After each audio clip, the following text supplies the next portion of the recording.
काम से लौट रही लड़की ने करोड़पति लड़के की जान बचाई। आगे जो हुआ किसी ने नहीं सोचा था। मुंबई की सड़कों पर उस रात भी हमेशा की तरह भागदौड़ थी, लेकिन उस भीड़ में एक लड़की ऐसी भी थी जिसकी जिंदगी हर दिन संघर्ष से गुजरती थी। आरती थकी हुई आंखों और भारी कदमों के साथ ऑफिस से लौट रही थी। पूरे दिन की मेहनत के बाद उसका शरीर जवाब दे रहा था, लेकिन दिमाग में बस एक ही चिंता थी, घर पहुंचकर माँ की दवा और भाई की फीस का इंतजाम कैसे होगा। हल्की बारिश शुरू हो चुकी थी और सड़कों पर गाड़ियों की रोशनी पानी में चमक रही थी, जैसे हर रोशनी उसके दर्द का मजाक उड़ा रही हो। उसने अपने दुपट्टे को सिर पर रखा और तेज कदमों से आगे बढ़ने लगी। रास्ता सुनसान होने लगा था और दुकानों के शटर गिरने लगे थे। तभी अचानक उसकी नजर सड़क किनारे खड़ी एक महंगी कार पर पड़ी, जो हल्की हल्की हिल रही थी। पहले तो उसने नजरअंदाज किया, लेकिन फिर अंदर से किसी के कराहने की आवाज आई, इतनी धीमी कि अगर ध्यान ना दिया जाए तो शायद सुनाई भी ना दे। आरती के कदम वहीं रुक गए। दिल तेज धड़कने लगा। कुछ पल के लिए वो डर गई। रात का समय, सुनसान सड़क और एक अजनबी कार, लेकिन अगले ही पल उसकी इंसानियत ने डर को पीछे छोड़ दिया। उसने धीरे धीरे कार के पास जाकर शीशे से अंदर झांका, और जो उसने देखा उससे उसकी सांसें थम गई। अंदर एक युवक बेहोशी की हालत में पड़ा था। फिर से खून बह रहा था और उसकी सांसें बेहद धीमी थी। आरती का दिल जोर से धड़कने लगा। अगर उसने कुछ नहीं किया तो शायद ये लड़का बच नहीं पाएगा। बिना एक पल गवाए उसने कार का दरवाजा खोलने की कोशिश की। जो हैरानी की बात थी कि खुल गया। उसने कांपते हाथों से उस युवक को हिलाया, सुनिए, आप ठीक है? लेकिन कोई जवाब नहीं आया। बारिश अब तेज हो चुकी थी और पानी उसकी आंखों के साथ मिलकर आंसुओं जैसा लग रहा था। उसने इधर उधर देखा, कोई मदद के लिए नहीं था। उस पल उसने फैसला कर लिया, चाहे कुछ भी हो जाए, वो इस अजनबी को मरने नहीं देगी। आरती ने किसी तरह उस भारी भरकम शरीर को सहारा दिया और उसे कार से बाहर निकालने लगी। उसके हाथ कांप रहे थे, लेकिन हिम्मत नहीं टूटी। उसने एक औरतों को रोका, जो पहले तो रुकने को तैयार नहीं था, लेकिन जब उसने रोते हुए हाथ जोड़कर कहा, भैया इसकी जान बचानी है, तो ऑटो वाले का दिल पिघल गया। दोनों मिलकर उस युवक को ऑटो में बैठाते हैं और अस्पताल की तरफ दौड़ पड़ते हैं। अस्पताल पहुंचते ही डॉक्टरों ने उसे तुरंत इमरजेंसी में ले लिया। आरती बाहर खड़ी थी, पूरी तरह भीगी हुई, सांसें तेज चल रही थी और दिल में एक अजीब सी बेचैनी थी। उसे उस लड़के का नाम तक नहीं पता था, लेकिन फिर भी ऐसा लग रहा था जैसे उसकी जान उसके अपने किसी अपने से जुड़ी हो। कुछ देर बाद डॉक्टर बाहर आए और बोले, अगर आप उसे समय पर नहीं लाती, हम उसे बचा नहीं पाते। ये सुनकर आरती की आंखों में आंसू आ गए, राहत के आंसू। लेकिन उसी पल डॉक्टर ने एक और बात कही, हमें तुरंत कुछ पैसे और खून की जरूरत है। ये सुनकर उसका दिल एक बार फिर डूब गया। उसकी जेब में मुश्किल से कुछ 100 रुपए थे और घर पर पहले से ही पैसों की तंगी थी। लेकिन उसने बिना सोचे कहा, डॉक्टर, जितना चाहिए मैं करूंगी। उस रात आरती ने जो किया वो सिर्फ एक मदद नहीं थी, वो एक बलिदान था। उसने अपनी जमा पूंजी, यहां तक कि अपने कानों की छोटी सी बालियां तक गिरवी रख दी, सिर्फ इसलिए कि एक अजनबी की सांसें चलती रहें। उसे नहीं पता था कि वो लड़का कौन है, क्या करता है, बस इतना जानती थी कि वो इंसान है और उसकी जान बचानी जरूरी है। उसे ये भी नहीं पता था कि जिस इंसान की वो जान बचा रही है, वही इंसान आने वाले दिनों में उसकी पूरी जिंदगी बदलने वाला है, और शायद उसकी किस्मत भी। सुबह की हल्की धूप अस्पताल की खिड़की से अंदर आ रही थी, लेकिन आरती की आंखों में पूरी रात की जागी हुई थकान साफ झलक रही थी। वो कुर्सी पर बैठी थी, हाथ जोड़कर भगवान से बस एक ही दुआ कर रही थी, जिसकी जान मैंने बचाई है उसे ठीक कर दो। उसकी अपनी जिंदगी में कितनी ही परेशानियां क्यों ना हो, उस वक्त उसकी सारी चिंता सिर्फ उस अजनबी के लिए थी जिसका नाम तक वो नहीं जानती थी।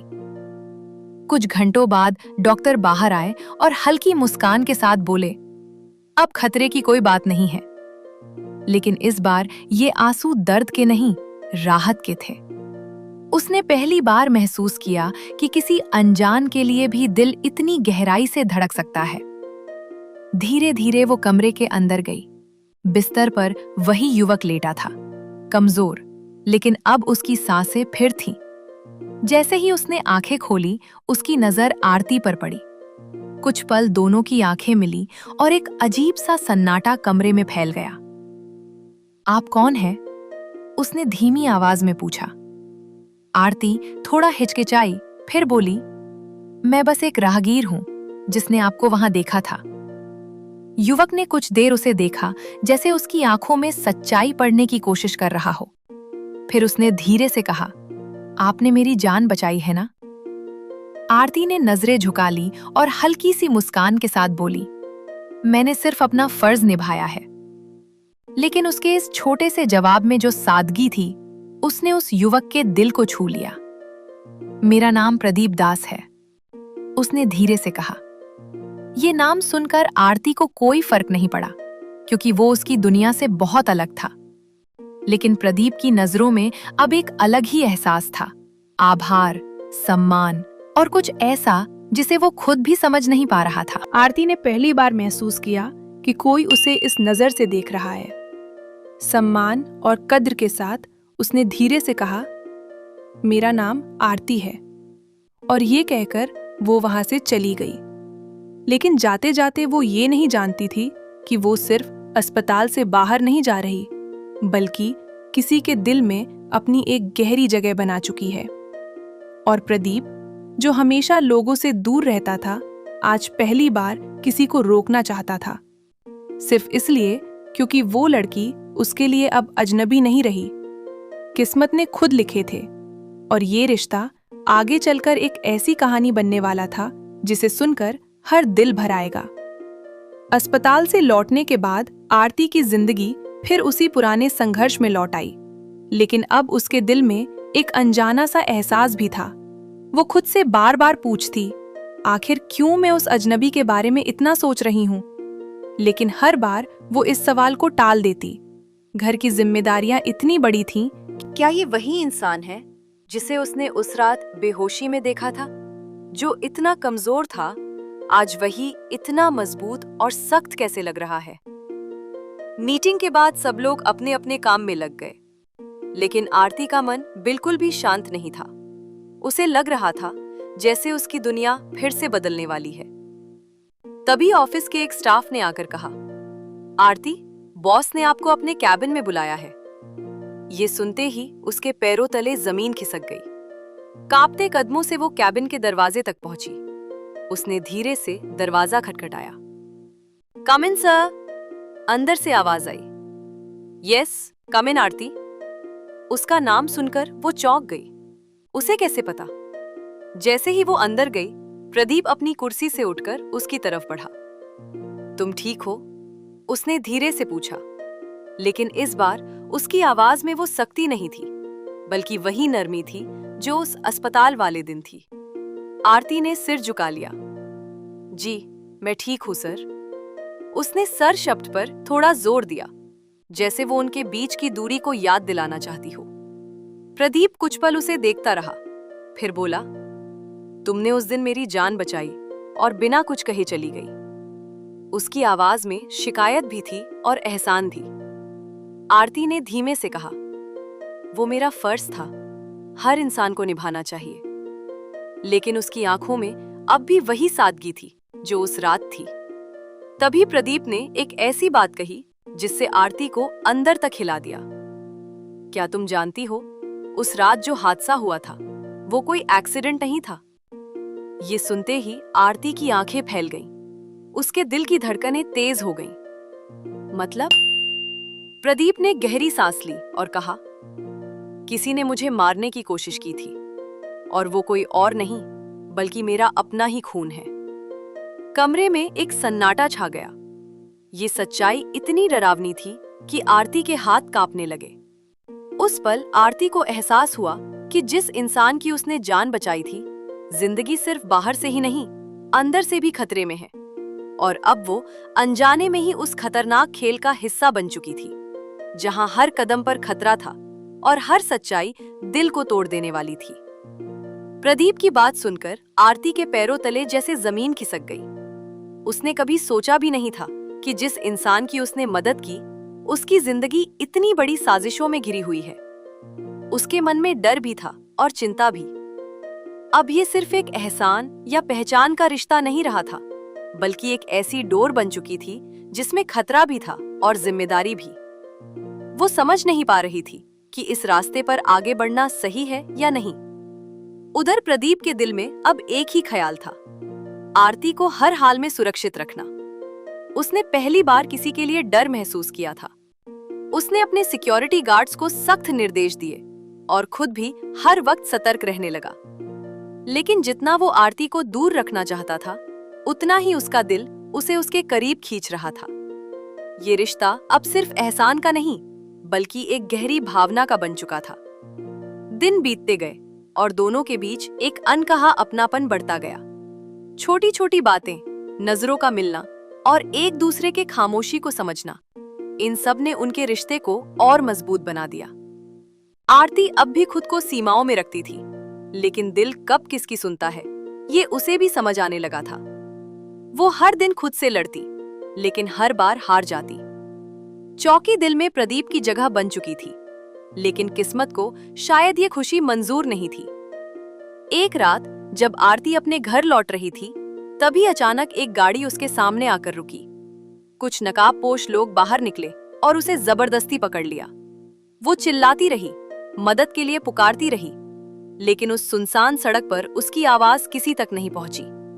उसकी आंखों में डर साफ झलक रहा था।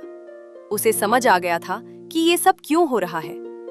उधर प्रदीप को जैसे ही इस खबर का पता चला, उसके होश उड़ गए। उसका दिल जोर जोर से धड़कने लगा और आंखों में गुस्सा और डर दोनों साफ दिखाई दे रहे थे। उसे पता था कि ये सब किसने किया है, विक्रम मल्होत्रा। उसने बिना एक पल गवाए अपने लोगों को इकट्ठा किया और आरती को ढूंढने निकल पड़ा। उस वक्त उसके लिए दुनिया में सबसे जरूरी चीज सिर्फ एक थी, आरती की जान। कुछ घंटों बाद एक सुनसान गोदाम में आरती को बांध कर रखा गया था। उसके चेहरे पर डर था, लेकिन आंखों में अब भी एक उम्मीद थी, उम्मीद की प्रदीप आएगा। तभी दरवाजा खुला और सामने विक्रम खड़ा था। चेहरे पर एक खतरनाक मुस्कान के साथ उसने कहा, तुम्हारी वजह से मेरे भाई की जान बच गई, लेकिन अब तुम्हारी वजह से वो सब कुछ खो देगा। आरती कुछ समझ पाती उससे पहले ही वहां प्रदीप पहुंच गया। उसकी आंखों में आग थी और दिल में सिर्फ एक ही ख्याल, आरती को बचाना। दोनों भाइयों के बीच एक खतरनाक टकराव एक साथ गूंज रहा था, लेकिन उस अफरा तफरी में एक ऐसा पल आया जिसने सब कुछ बदल दिया। विक्रम ने गुस्से में बंदूक उठाई और निशाना प्रदीप पर साधा, लेकिन जैसे ही गोली चली, आरती ने बिना सोचे उसके सामने खुद को खड़ा कर लिया। गोली सीधे उसके सीने में लगी और वो धीरे धीरे जमीन पर गिर गई। उस पल जैसे वक्त थम गया। प्रदीप की चीख पूरे गोदाम में गूंज उठी और एक मासूम दिल जिसने सिर्फ इंसानियत के लिए सब कुछ किया, खामोश हो गया। गोदाम में सन्नाटा छा गया था। सिर्फ प्रदीप की टूटी हुई आवाज गूंज रही थी, आरती, आंखें खोलो प्लीज। उसके हाथ काम रहे थे और आंखों से आंसू लगातार बह रहे थे। उसने आरती को अपनी बाहों में उठाया, जैसे उसे छोड़ना ही नहीं चाहता हो। आरती की सांसें धीमी हो चुकी थी, लेकिन उसके चेहरे पर अब भी वही सुकून था, जैसे उसे किसी बात का अफसोस नहीं था। आरती ने बड़ी मुश्किल से अपनी आंखें खोली और धीमी आवाज में कहा, आप ठीक है ना? ये सुनकर प्रदीप का दिल चकनाचूर हो गया। जिस लड़की ने अपनी जान दांव पर लगा दी, उसे अपनी परवाह नहीं थी, बस उसकी चिंता थी। प्रदीप रोते हुए बोला, मैं ठीक हूं, लेकिन तुम ऐसा क्यों किया? उसकी आवाज में दर्द, प्यार और बेबसी सब कुछ साफ झलक रहा था। आरती हल्का सा मुस्कुराई, वही मासूम मुस्कान जो पहली बार अस्पताल में दिखी थी। शब्द जैसे उसकी आखिरी ताकत से निकल रहा था। प्रदीप ने उसका हाथ कसकर पकड़ लिया, जैसे वो वक्त को रोक लेना चाहता हो। प्रदीप ने रोते हुए पूछा।